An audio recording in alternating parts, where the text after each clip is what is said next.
বিপ্লব শেষ হয় নাই, বিপ্লবের প্রথম অধ্যায় শেষ হয়েছে। প্রথম অধ্যায়ে আমরা ফ্যাসিবাদ উপড়াইছি, দ্বিতীয় অধ্যায়ে আমাদের নতুন রাষ্ট্র করতে হবে। দুই অধ্যায়ের স্কিল আলাদা।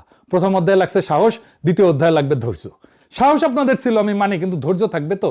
দ্বিতীয় অধ্যায়ের কলম এখনো তরুণদের হাতেই আছে, কিন্তু কলম থাকলেই লেখা যায় না, ইতিহাস সেটা শিখাই দিছে।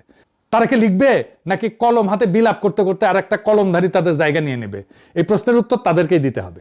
আমাদের কাজ আমরা দেখে যাব, আলোচনা করব, ভুল দেখাই দেব, এবং যখন তারা ঠিক পথে আসবে পিছনে দাঁড়াবো, সমর্থন করব। বাংলাদেশ তো জাগতেছে। নাসিরউদ্দিন পাটোয়ারিকে দেখেন, যেখানে যাইতেছে জনসমুদ্র হইতেছে। এখন সেই সবচেয়ে জনপ্রিয় তরুণ নেতা। মানুষ আসতেছে, ভরসা করার মতো নেতা চাইতেছে। তারা নাসিরউদ্দিন পাটোয়ারিকে পাইছে, পাইয়াই তারা তাকে আঁকড়াই ধরতেছে। এইভাবেই যারা যাবে তাদেরকে আঁকড়াই ধরবে। সারা বাংলাদেশকে জাগাইতে হবে এইভাবেই। সেটাই আমাদের আজাদি, সেটাই আমাদের বিপ্লবের পূর্ণতা। ইনকিলাব জিন্দাবাদ।